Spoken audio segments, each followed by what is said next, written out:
name is David Suich. I am here in Jacksonville, Texas. I'm a near-death experience researcher.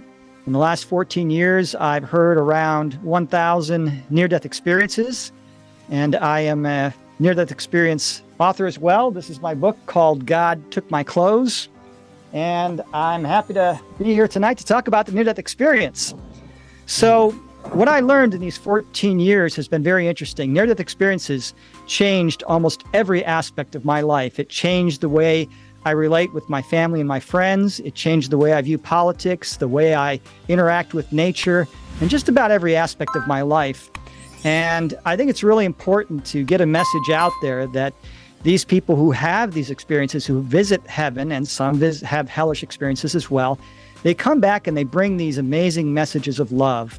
And so tonight, I just want to share with you what I've learned in my 14 years of talking to these people and the way it's transformed my life and the way it affects their lives. So what is a near-death experience? Well, that term was coined by Dr. Raymond Moody. He was the first one to publish a book really about near-death experiences in 1975. His book is Life After Life. And I read it when I was 14 years old, way back then. And I didn't know what to think of it, but it was many years later that I was a Christian and I was part of a church, and I came down with chronic tendinitis throughout my entire body.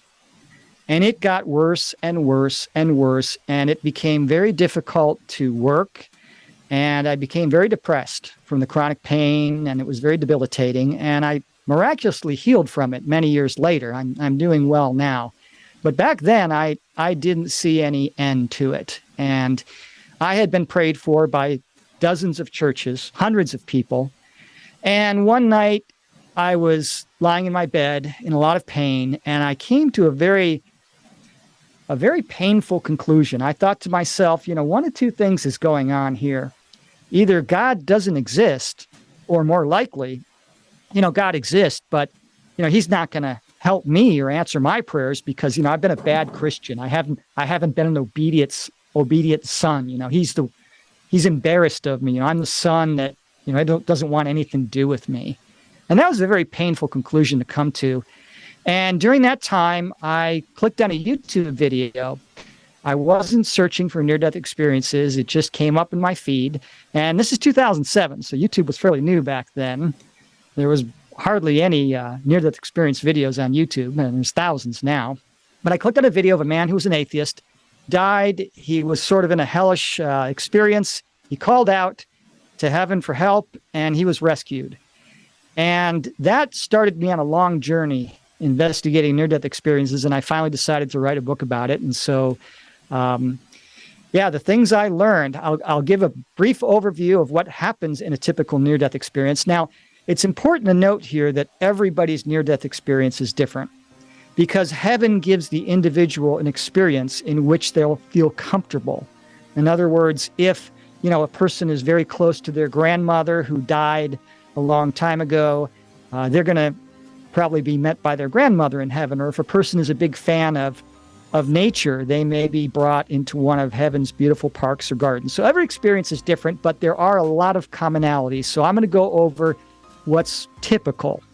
So a person will be in an accident or maybe a surgery gone wrong in the hospital or, a poisoning or a stabbing or a shooting. I've heard all sorts of things. One man was struck by lightning and they find themselves outside of their bodies.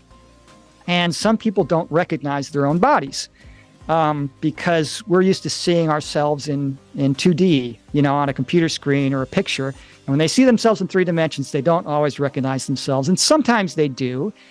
And they're very confused because when you come out of your body, if somebody has been in an accident or is suffering in the hospital, they are instantly pain-free and feeling more alive and more alert and more real than they ever felt in their life.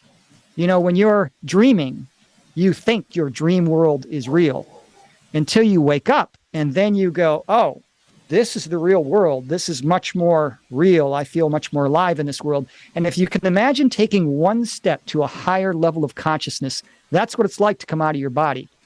Now, there's some things that are different. You feel weightless, so you don't have the feeling of gravity. Your clarity of thought is very strong. Your intensity of emotions is a lot stronger. You don't have a blind spot. So right around here, there's a blind spot behind us. When you're out of your body, you can see all around 360 degrees. Now, these people, some of them become aware and that they can hear the thoughts and feel the emotions of the people around them. So if it's at the scene of an accident or in the hospital, they can hear like a doctor's thoughts and sense their feelings. They realize they can pass through solid objects with ease and float through the air. Some of them realize they're dead. Others don't exactly know what's going on because it's such a different experience. Now, that's the typical NDE. And so some people have far more extensive near-death experiences. And they will often notice a light either off to the side or maybe behind them, and they'll get attracted to this light like a magnet.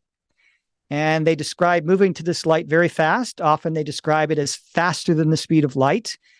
And then they come into this light, to this being of light. And they describe this light as being 10,000 times brighter than the sun. They say it has a personality and a consciousness. We would call this light God. And they describe a love that can't be described in human terms. So they use the word love because it's the closest word we have in the English language, but they cannot describe it because there's nothing in this life that compares to it. Now, people have tried. So one guy, for instance, said, imagine the 100 happiest moments of your life and put them all into one moment. You still don't come close to what it feels like to be there. Another person said, imagine the strongest love you've ever felt in your life and multiply it by 500 or 1,000, and that's what it feels like. Another man said, imagine if on earth you had a magic lamp with a genie and you had unlimited wishes. He said you still wouldn't be nearly as happy as you feel there in heaven. Now, in front of this light, sometimes there's a discussion about staying or going back. Some people are told it's not your time and they're sent back to their body. Others are given a choice. And this being of light will sometimes show them, let me show you the benefits and the purpose of your life if you return. And at that point, of course, if I heard their testimony, they chose to return. Now, some are given what's called a life review. So they take you through your entire life from beginning to end with a difference. In this life, you're always one person, you. So you see the world with your own eyes, your own ears, and your own senses. And in this life review, you literally become every person you've ever interacted with. So I'll give you an example. One man found himself in his life review in the middle of a street fight, and he's punching this other guy. But at the same time, he was his victim, and he felt his nose break and his teeth breaking and the pain, and he experienced exactly what his victim experienced. One woman, for instance, she stopped to help a stranded motorist who was in the snow and needed a jump start. And this was in the days before cell phones. And she was hurrying on her way to work and stopped and gave this woman a jump start and left without even being thanked. And in her life review, she experienced it from the point of that woman who was becoming a little nervous and desperate that nobody was coming to help her. And all of a sudden, this angel came and gave her a jump start and didn't even wait to be thanked. One man who worked with hospice, so he worked with elderly people near their end of life. He got to feel all the good emotions that these elderly people felt when he was, caring for them, and, he talked to them and he was concerned and, showed them love and compassion. And he said it was like emotional fireworks. So in this life review, what they are trying to show us in a nutshell is the entire purpose of our life is to love ourselves and love others the best we can, to treat others with kindness, respect, to be considerate of others. And when we are considerate of others and show others love, it makes heaven happy. And when we're cruel and selfish and manipulative in these life reviews, it makes heaven a little sad. So they're trying to show us the point of life here. Now, people are told all sorts of things in these near-death experiences. Some have very lengthy conversations with the being of light. Others, they meet relatives or angels or religious figures. One guy said he met Peter, the apostle, who was his favorite religious figure. And he said, yeah, he looked a bit shaggy looking. So, you can appear any way you want in heaven. And so Peter was probably appearing the way he did on earth. So they have these long conversations, and they may ask many questions. Some of them ask thousands of questions. And some of the questions they ask are really surprising to get the answers. So people ask questions like, what's the best religion? And the answer is always the same. The best religion is the religion that brings you closest to God. Okay? So how does God feel about religion? That's a very common question people ask near-death experiencers. How does God feel about religion? Well, religion is a tool. And I like to consider it like Captain Cook's brew. So Captain Cook was a captain who sailed ships in the late 1700s. And back then, people would get something called scurvy. So when you were out on the ship for years at a time, you were eating, all sorts of food that could be preserved in the ship, but you didn't get fresh fruits and vegetables. And so the crew, half the crew or more than half the crew would die from scurvy on these trips. And scurvy happens because you're not getting enough vitamin C, right? No fresh fruits and vegetables. So you lack vitamin C and it can kill you. Well, Captain Cook had a brew, and it included all these weird ingredients, sauerkraut and malt and vinegar. But one of the ingredients was lemon syrup, which is loaded with vitamin C. And so if you drank Captain Cook's brew, you didn't get scurvy. But it was only because of one active ingredient, the vitamin C in lemon syrup. And that's the way religion is. The active ingredient in any religion is love. So if you look at the world's major religions, Islam, Christianity, Judaism, Buddhism, Hinduism, there are dozens of them. They really do all focus on some very common themes: brotherly love, charity for the impoverished, forgiveness, self-control, kindness, gentleness, love. Yeah. So the way heaven feels is they want us to love each other. And if you want to use a tool to connect to God, well, then that's fine. And if you want to use a tool to become a better person and be more loving, that's fine. They don't care which tool you choose. And another analogy, this is one given by Cryon, who's channeled by Lee Carroll. He said, it's like, imagine if you were in a bitter divorce and your spouse gains custody of your young children in this divorce, and out of bitterness, they're going to hide them from you. They take them far away. You're never going to see your kids again. And for years, you look for your children, and you can't find them, and you finally give up in despair, and you're heartbroken. And the years go by, and one day, the phone rings.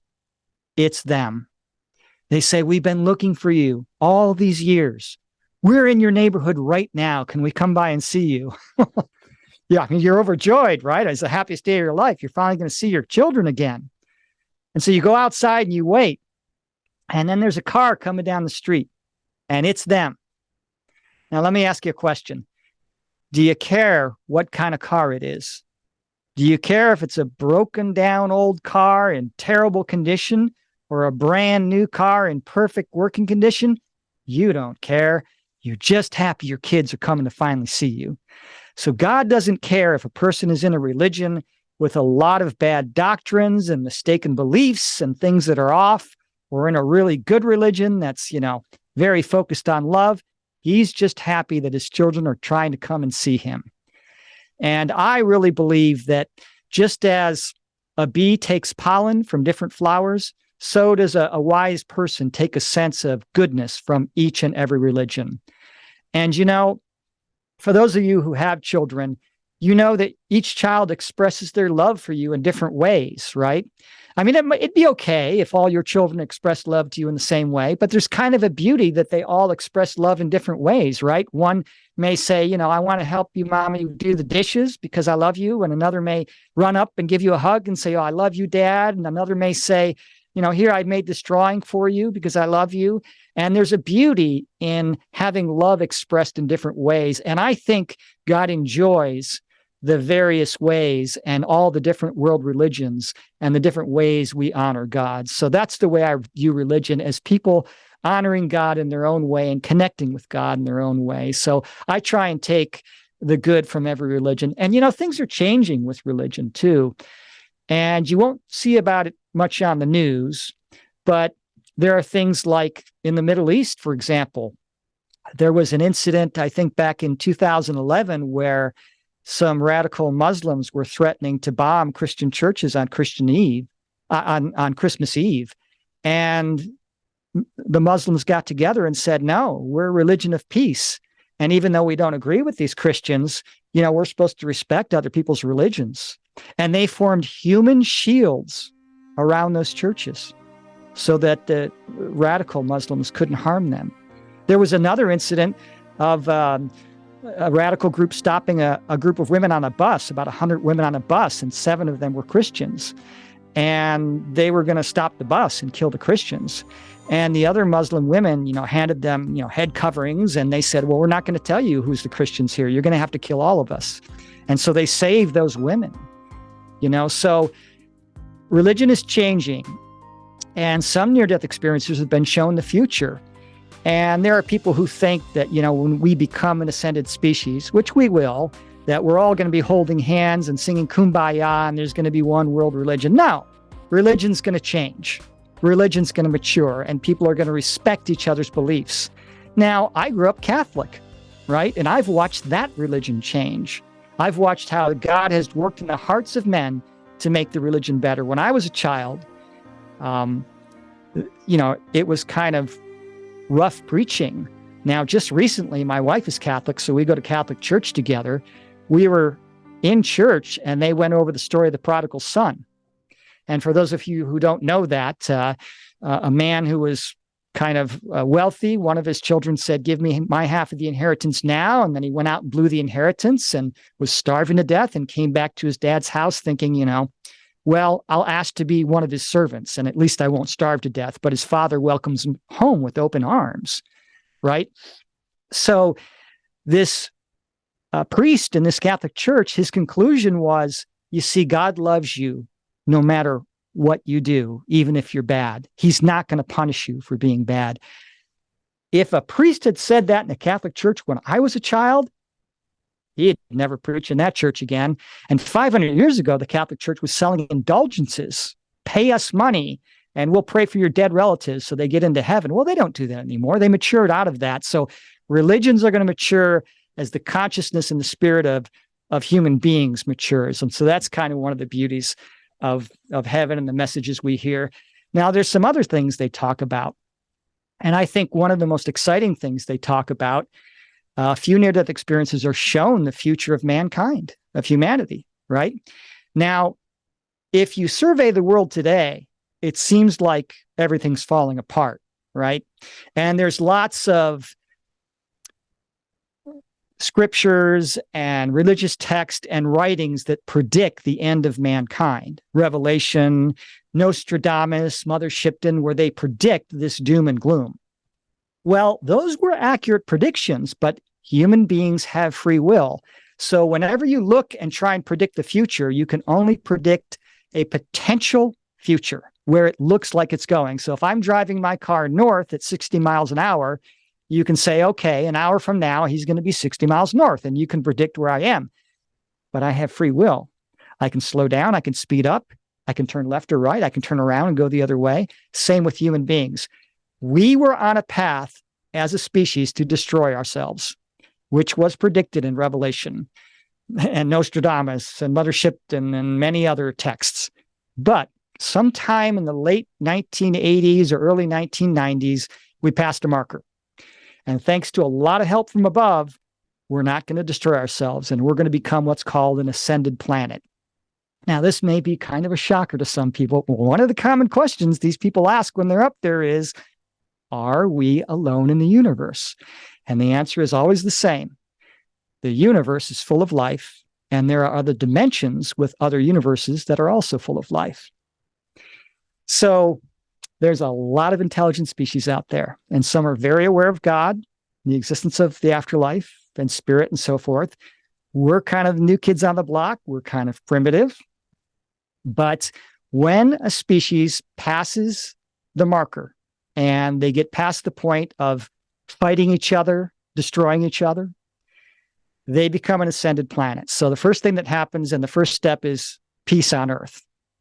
And then once we're cooperating, things are going to really get moving. Imagine what humanity could do if we stopped fighting each other. No more military spending. We can use that to help the poor and the impoverished, and to help those who are too sick or old or mentally ill or unwilling to take care of themselves. Imagine when corporations, instead of this cutthroat competition, start cooperating with each other. Well, that's what's going to happen in the future, believe it or not. I mean, imagine if Apple and Samsung, instead of suing each other, they said, hey, we're still going to make our own products, but we're going to share all our technology with each other. I mean, we would have a much better world. And in the future, companies are going to compete based on integrity, based on the good they do. There's advertisements today, but advertisements are mostly lies to sell product. Well, in the future, companies are going to compete based on, hey, look how good we treat our employees, especially when one's having a problem.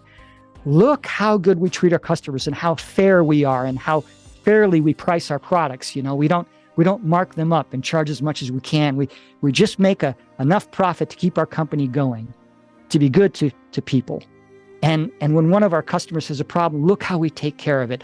Look how much we care about the environment, and it'll be genuine. Now, it's hard to imagine a world like that, but it's coming, right? Now, near-death experiencers have been shown that this is going to happen in about 150 years. We're going to have a much different world. We're going to have a world where human beings communicate with each other and with the alien races telepathically. Human beings will communicate with plants to tell them where and how to grow. So instead of physically making a garden, you communicate with the plants and tell them what to do to make a beautiful garden. We'll have limited technology, very advanced technology, but a limited amount, because human beings will learn how to create with consciousness. There won't be a need for doctors. When a member of the community is sick or ill, the rest of the community will heal them with the power of thought. It's within us. And other species have gone through this, what we've gone through. And once you get to a certain point and you get to a certain advancement as a civilization, your job is to seed life on another planet. So mankind actually has a very bright future. There'll be tiny little communities of around 100 to 150 people, and the entire civilization will be focused on children, teaching children about God, love, and the wonders of nature and science.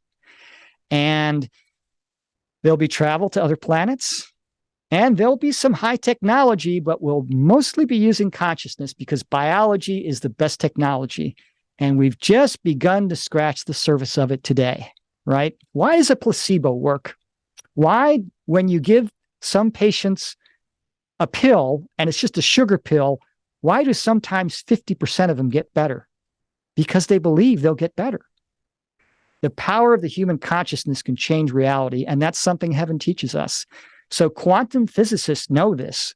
They know when that they run an experiment, they have to leave the building and distance themselves from that experiment, because if they stay near the experiment, their expectation of the outcome will affect the experiment. So quantum physicists know that consciousness affects physical matter. And so we're going to have this amazing new world. Now, there's going to be some rough patches to go through to get to this new world of love. The new world of love is coming. It's just a matter of time. But we're going to be facing some storms, right? The dance of consciousness is always 2 steps forward and 1 step back. We're in a step back phase right now. And there's some storms coming. Financial storms, cultural storms, even economic storms. And we've seen just the beginnings of these. Here in the United States, we had riots in the cities, and we're seeing all sorts of conflict. Well, this is just sort of darkness coming to the surface, and being dealt with. And these dark things and bad things that were going on were always there, but now because of technology, they're being discovered, they're being exposed. So darkness is being exposed. And in the past, darkness always won. If you were a good guy, the old saying, no good deed goes unpunished. You could try and be good and try and be honest and try and act with integrity, but you were just going to fail time after time because there was just so many bad people in the world. Well, that's changing.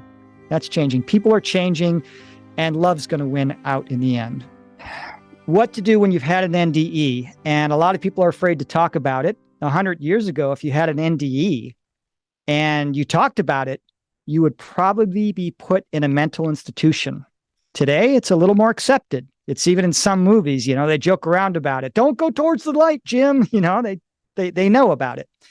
Well, in 1841, Richard Owen examined large bone and teeth fragments, and he speculated that there was once giant lizards roaming the earth that he called Dinosauria.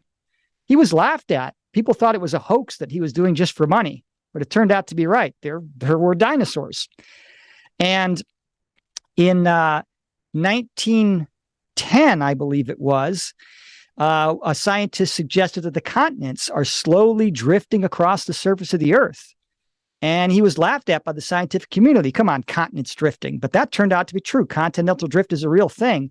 And over 500 years ago, when Copernicus wrote his book on the revolution of the celestial spheres, he suggested something back then that seemed absurd. He said the earth is not the center of the universe with all the stars and the sun going around us. We're going around the sun at 90 miles a second. He had to delay the publishing of his book till after his death because people were so upset that he was saying this. So whenever you're first with a new idea that society is unaware of, they're going to call you crazy. And if they do that, remember, you're in good company. My advice to you is this. If somebody asks you about your near-death experience, tell them all about it. Other than that, just share what you learned. Share the love. If you try and preach a message of spirituality or religion or whatever, it's generally going to be rejected.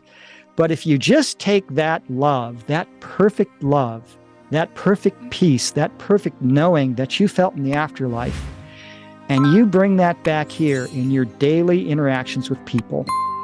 Now, what that means to me is being kind and compassionate and loving and patient with my fellow man, especially in situations where my ego judges that person doesn't deserve it, they're being a jerk to me, or they're being mean to me. That being nice in those circumstances, there is nothing more meaningful to those in heaven than when we are purposefully loving and compassionate to our fellow human beings. And that's the best advice I can give. Stay calm. There's storms coming. You can't stop the storm. You can't calm the storm. But what you can do is you can calm yourself. The storm will pass.